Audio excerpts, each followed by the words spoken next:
Friends, आज हम करते हैं क्वेश्चन नंबर 5 एक्सरसाइज 7.2।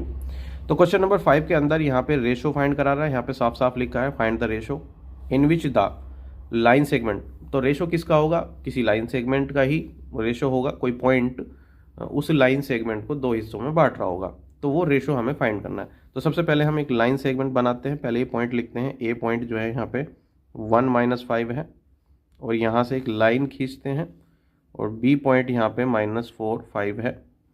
तो ये एक हमने लाइन ड्रॉ करी। अब क्या है, इसको कौन सा पॉइंट काटता है हमें वो देखना है। यहाँ पे लिखा है is divided by the x axis. ये जो लाइन है ए बी, ये एक्स एक्सिस से डिवाइड हो रही है।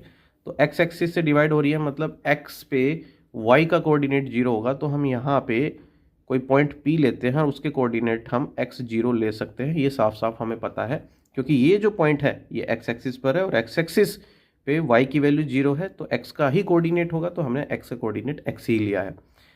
अब यहाँ पे हमें रेशो फाइंड करना है। तो रेशो फाइंड करने के लिए हम सबसे पहले यहाँ पे रेशो मान लेंगे कि रेशो जो है, लेट मान लेते हैं, let line segment is divided, line segment is divided by the point P x0 in the ratio k/1। मान लेते हैं कि जो लाइन सेगमेंट है k/1 में डिवाइड करता है, वो सॉरी, ये जो लाइन सेगमेंट है ये डिवाइड होता है k/1 में इस पॉइंट के द्वारा। तो हमने ये मान लिया है। अब ये जो k/1 है हम ऐसा इसलिए मानते हैं, वैसे तो हमारा जो रेशो है हम इस फॉर्म में लेते हैं m1:m2। ये हम इस फॉर्म में रेशो लेके चलते हैं। क्वेश्चन हमने इसी फॉर्म से सॉल्व किया है। लेकिन हमें k/1 मानने से कुछ फ़ायदा होगा, ताकि हम इससे हम क्वेश्चन सॉर्ट कर सकते हैं। इसमें हमें क्वेश्चन करने में दिक्कत नहीं होगी। तो हमें इस फॉर्म में ये लेना चाहिए। और ये देखते हैं कि k/1 हम क्यों ले सकते हैं। यहाँ से m2 हटा देंगे और m1 के अपॉन में लेके जाएंगे, तो ये इस टाइप का हो जाएगा। अब इतने को हम k मान सकते हैं। तो अगर ये वाली चीज़ लिखी है तो हम इसको ये कह सकते हैं, और ये वाली चीज़ लिखी है तो हम ये ला सकते हैं। तो इसलिए हमने इस फॉर्म का रेशो हम नहीं मान के चलेंगे, इस फॉर्म का रेशो मान के चलेंगे। और ये फॉर्म का रेशो हमने यहाँ रखा और क्वेश्चन इसी फॉर्म से सॉल्व करेंगे। और जब k की वैल्यू आएगी यहाँ पुट करेंगे, वही हमारा रेशो हो जाएगा। तो अब हम क्वेश्चन करते हैं। सबसे पहले हम क्या करेंगे, यहाँ पे x कोऑर्डिनेट हम यहाँ पे फाइंड नहीं करेंगे। इस पॉइंट का x कोऑर्डिनेट हम फाइंड नहीं करेंगे, नहीं तो हम फंस जाएंगे। एक ही इक्वेशन में दो वेरिएबल आएंगे, एक x आ जाएगा और एक k आ जाएगा। तो उससे क्वेश्चन करने में दिक्कत होगी, क्योंकि एक इक्वेशन से दो वेरिएबल हम नहीं सॉल्व कर सकते। तो हम यहाँ पे y कोऑर्डिनेट फाइंड करेंगे, क्योंकि y कोऑर्डिनेट हमें पता है, x कोऑर्डिनेट नहीं पता।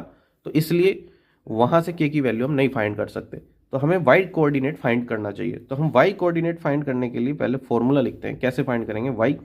तो m1 के साथ में आएगा y2 और m2 के साथ में आएगा y1 और डिवाइड करेंगे m1 + m2 से। ये हमारा हो गया फॉर्मूला। अब हम क्या करते हैं, y की वैल्यू हमें पता है ये 0 है, तो हमें यहाँ पे पहले से 0 रख लेना है। अब m1 कितना है? ये है m1k, तो हम यहाँ पे k रखेंगे। और ये जो y2 है, तो y2 हम लेंगे ये 5 प्लस m2 क्या है? m2 हो गया ये 1, और y1 क्या होगा? ये -5। हमने ये as it is value put करी। अब यहाँ पे डिवाइड करना m1 + m2 यानी कि k+1 से।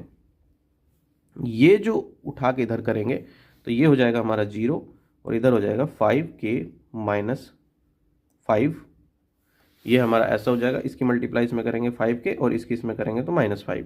अब हमें निकालना है k की वैल्यू। उठा के -5 को हम इधर करेंगे तो ये हो जाएगा 5 = 5k। तो k की वैल्यू फाइंड करने के लिए 5/5 इससे काट देंगे तो ये हो जाएगा k की वैल्यू 1।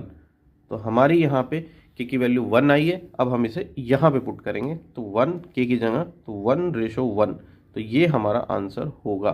तो लाइन सेगमेंट x एक्सिस पे जो पॉइंट है वो k/1 में इसको 1:1 में इसको डिवाइड करे।